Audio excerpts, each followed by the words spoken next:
I was using this fan just in order to film like the thumbnail, but right now I'm actually starting to appreciate it because it's so hot in here and I have to keep close the window because my neighbors are like, I don't know, they're doing something and it's very noisy. I don't know if they're cutting their grass or something else, but that's a nice feeling. Okay, let's get down to the video. Oh, by the way, I'm very sorry if the video will focus and unfocus because I don't know exactly what's happening to my camera right now, so it could be strange, but I hope that it will resist till the end of the video. Hi there, BookTube! My name is Cristina and today I am back with one more video, and this time, since I've just recently came back from my trip in Spain, Malaga, in the south of Spain, I decided to do a small haul of the things that I actually bought there. Of course, there are gonna be all the bookish related things that I bought there and not a general kind of haul, even because I think that I only bought bookish related things from what I see here, so yeah, basically it's everything bookish related. And the first one is this little notebook with a matching pen actually, and it says "No persigas sueños, atrápalos." Atrápalos. Spanish isn't one of my languages, I'm so sorry, but it's quite a nice quote and I love the color scheme going on, and it's simply a notebook. I mean, it's one of those little ones that you may just drop into your bag and use for every kind of purpose because it's completely white inside, so you may write basically everything in it. And I have a soft spot for notebooks, but then when they are too cute I end up not using them because I'm afraid to ruin them. It's a problem that I have. Do you have the same problem? Please let me know, because I hope that I'm not the only one. And this one, I bought it actually at a Alehop shop, and it's kind of similar to, I don't know, Flying Tiger or something like that in Spain. I've already been in one of their shops in Barcelona and I loved it, and this time too I went there and I bought this one, then a summery kind of hat and a power bank. Yeah, it's not book related, but for just 1 second, may I show it to you? This is my new power bank and it's so cute, and it has that little smiley face that says "I love you and I want to kill you" at the same time, and it's like so me. Yeah, I know. I'm a strange person, but hey, we're all strange in our own ways, and this cute little killer is just perfect.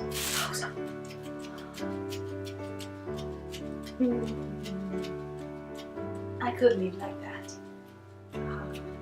The second bookish related item that I bought during my trip, and this one I bought actually in Seville and not in Malaga, was this beautiful bookmark. It's one of the rigid ones, the metallic ones. I've never owned one like that, and I don't know if you may actually see it because it's quite small. It's simple with just one circle decorated here, and I don't know, I saw it and it was nice, it was quite cheap, so I thought that I may give it a try. Now let's get to the actual bookish part.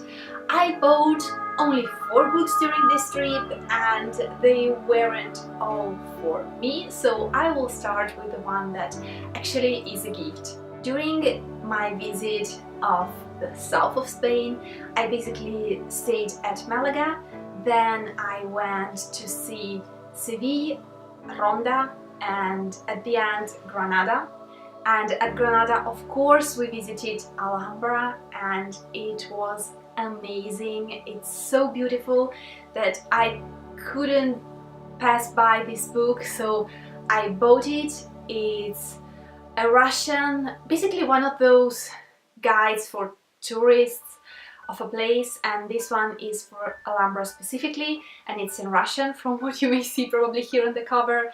And I bought it for my grandmother because I'm going to visit her in August, so I'm collecting a bunch of things to bring to her, and this is one of those, and I choose that one because it has some beautiful illustrations inside, and the photos are just so detailed and so beautiful. It's one of those books with a great quality pages, and then there are some actually written parts that explain some things, so I thought that it will be a great gift because unfortunately my grandma isn't able to travel anymore due to some health problems, but she is the one who taught me how to read and how to travel without leaving my room, so she's amazing at that. When she reads a book about a place, she may tell you everything about it as if she went there actually, so I guess that she will appreciate this book, and I'm so happy that I found it in Russian.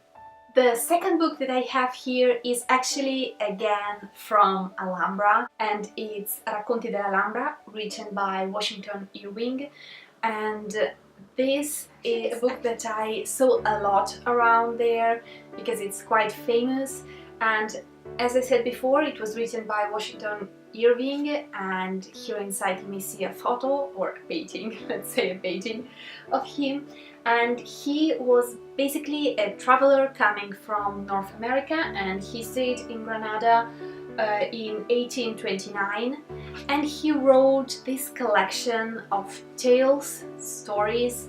They're like a mix of real stories with some legends, and so basically it's a collection of short stories, but inside you also have some beautiful old-style illustrations, and I really appreciate this fact because having seen all these places, to see actually the illustrations with real people living in those places, it's just something very beautiful, and I always find fascinating to visit a place and to imagine how it was when it was used and where people used to live there actually, with those gowns and their culture and their way of seeing life and their way of having relationship with each other. It's just a part of travel that I really enjoy always. So this is a book that I hope to read soon and to enjoy. And then I have the two last books that I bought, and these two I actually bought in Malaga. I visited quite a bit of bookshops there, but unfortunately there wasn't so much as far as books in English are concerned, and some of them were quite expensive. So at the end I decided for one bookshop, and if I will be able to get all the material that I collected and to actually edit the video, I probably will do a kind of a vlog video, even though it's not a vlog because I don't speak to the camera when I travel, but something like that, like a memory collections. Then you will definitely see the bookshop in which I bought these two books, and they are quite different, but they are both paperbacks, so I'm quite trying to follow my rule of buying only light books while I'm traveling, and they're these two books. The first one is a book written by Frederick Beckman, and it's My Grandmother Sends Her Regards and Apologies. And I don't know, I was attracted by Orange Spine, then I read the title, then I watched the image, and something rang a bell in my mind because I think that I've heard something about this book and I've seen it somewhere too. I wasn't sure, but here at the back, when I've read the synopsis, I actually knew that I wanted to read it. It says, to most people 7 years old, Elsa's granny is eccentric, if not crazy. To Elsa, she's a superhero, one with a superpower like no other, storytelling. When Granny leaves Elsa a mysterious series of letters apologizing to those she has wronged, her stories come to life in ways Elsa couldn't never have imagined, sending her on a breathtaking adventure of her own. And so I was very interested in it. It's quite small as far as the format is concerned, but inside it's actually written in a very, very small font, so it's a bit long, but I definitely think that I will enjoy it. And as I already shown you, my last book from this travel is Never Let Me Go, written by Kazuo Ishiguro, and I discovered this book thanks to Jean's channel, Jean Bookish channel. She just loved this book and I've seen it around for so much time, and being written by a Japanese author, I was actually already attracted by this book because I find fascinating everything written by Japanese authors. They have such a different way of describing feelings and describing the general atmosphere of a place or of a relationship. I don't know, there's something very magical and whimsical in it, so I usually try to always read something by a Japanese author when I can. And this book is a standalone. It's a book about, let's say, a kind of a dystopian society set in England, and here we follow the story of a woman. She is 31 years old, I believe, and she's basically telling her story, and she's talking about her life from childhood on, and it's about friendship and about growing up and about dealing with this different society. I know that it's a society in which you're almost destined to become someone or something, and I'm not sure, because fortunately all the booktubers that reviewed this book were very vague about the content of the book, and I think that it's amazing because it means that I may actually experience the book like from zero, and if I will enjoy it, you will definitely see a review about this book. So this was it for this video and for this mini kind of haul. I hope that you enjoyed it, and if you've read one of those books or if you're going to read them, please let me know. I would really like to know it. And thank you so much as always for watching, and I will see you very soon. Bye! Ciao!